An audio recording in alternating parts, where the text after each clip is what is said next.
উনি তো প্রবচন দিতেই থাকেন। তো সেই প্রবচন কজন শোনে? অ্যামুজমেন্ট হয় ওনার প্রবচনে, সব ব্যাপারে উনি সবকিছু বলেন, লোকে মজা নেয়। কি হয়েছে না হচ্ছে সেটা তো আমার পার্টি ঠিক করছে। আর 26-এর ইলেকশনে কি হবে সেটা মনে হয় জগন্নাথ দেবের আশীর্বাদে পরিবর্তন হবে এখানে। এ তো ঠিকই আছে, পার্টি যে দায়িত্ব যাকে দেবে সে সেটা করবেই। কি জোন হবে না হবে আমার কিছু জানা নাই। আমি 3বার ইলেকশন লড়েছি, আর 3বারই সভাপতি থেকেছি, নাহলে অন্য দায়িত্বে ছিলাম। নিজের ছাড়াও বাইরেও প্রচার করেছি আমি। 21-এর নির্বাচনে খালি আমি প্রার্থী ছিলাম না, তার আগে 2বার লড়েছি আমি। তো সেই জন্য সেবারে নিজের এলাকায়ও সময় দিয়েছি, বাইরেও দিয়েছি, স্বাভাবিক, এটা করতেই হবে। না, কোনো পার্টি কোনো একজনের ব্যক্তির উপরে চলতে পারে না তো, বাকিরাও আছেন। আজকে হ্যাঁ, কিছু প্রমিনেন্ট ফিগার থাকে যাদের অভিজ্ঞতা বেশি, যাদের পরিচিতি বেশি, তাদের তো গুরুত্ব দিতেই হবে। কিন্তু একজন দুজন পশ্চিমবাংলার মতো এত বড় রাজ্য জিতিয়ে দেবে সেটা সম্ভব নয়। না, দেখুন, সে হতে পারে, এক একজন ব্যক্তির এক একটা বিশেষ পরিচিতি থাকেই, জায়গা থাকেই। কিন্তু পার্টিও এক্সপেরিমেন্ট করে যে কাকে দিলে কিভাবে হবে। তখন তার ইলেকশন লড়তে হয়নি, পার্টি ভেবেছিল যে বিভিন্ন মুখকে আমরা একবার করে প্র্যাকটিস করি, তাদের সামনে আনি, মানুষ কিভাবে রিয়াক্ট করে। তো সেটা দেখার পরে তারা ডিসিশন জানিয়েছে এখন ইলেকশনে এখন যে সবাইকে নিয়েই লড়তে হবে, লড়াতে হবে। আমার মনে হয় সেই প্রক্রিয়া চলেছে।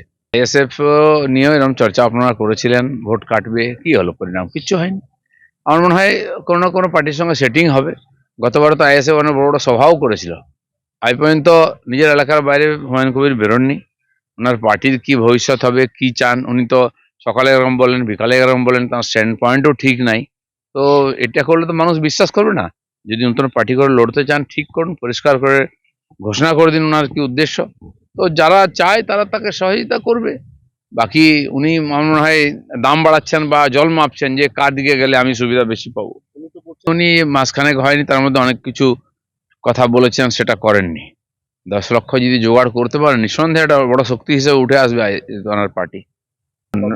নির্বাচনকে কেন্দ্র করে সব পার্টি কিছু না কিছু অ্যাক্টিভিটি করে, বিশেষ নির্বাচন কেন্দ্রিক যাত্রা ইত্যাদি সব পার্টি করছে, আমরাও করব।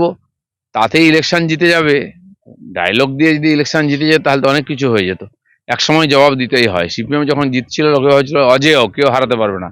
আর এমন ভাবে হারলো আর খুঁজেই পাওয়া গেল না। বিজেপি 3,500 পথসভা করে ফেলেছে, পঞ্চায়েত স্তরে, ওয়ার্ড স্তরে করছে।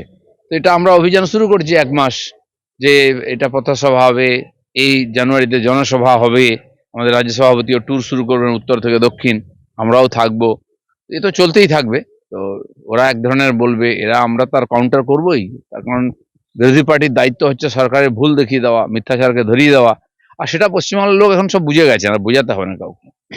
শীতঘুম ভাঙেনি আমার, আমি প্রত্যেকদিন এখানে পার্কে আসতাম, এখানেই বাইট দিতাম। এখন কার কাছে কার গুরুত্ব কম বেশি সেটা তারা ঠিক করবে। দিলীপ ঘোষ যেখানে ছিল সেখানেই আছে। পার্টি যখন আমাকে কাজ দিয়েছে, যখন, সেটা আমি করেছি। এবারে নির্বাচনে যে কাজ দেবে সেটাও করবো। সময় হবে নাকি? এখানেই তো আপনারা রোজ আমার কাছে বাইট নেন। সেই জন্য আমার কাছে নতুন কিছু না, পার্টির কাজ করতে হবে। পার্টি ঠিক করবে কাকে দিয়ে কাজ করাবে, সে ব্যাপারে আমার কিছু বলার নেই। কংগ্রেস থেকে বেরিয়েছে টিএমসি, সমস্ত বদগুণ নিয়ে এসছে।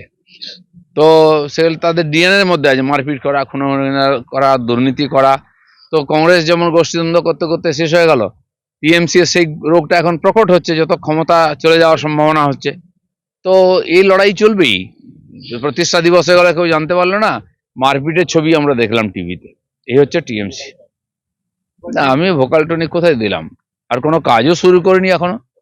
আপনাদের আগ্রহ, মানুষের আগ্রহ যে কি করবে না করবে, আমি সেটাই বলেছি, পার্টি যা ঠিক করবে ওটাই হবে। এখনো কিছু কাজ শুরু হয়নি, হোক, তারপরে কি হবে দেখা যাবে।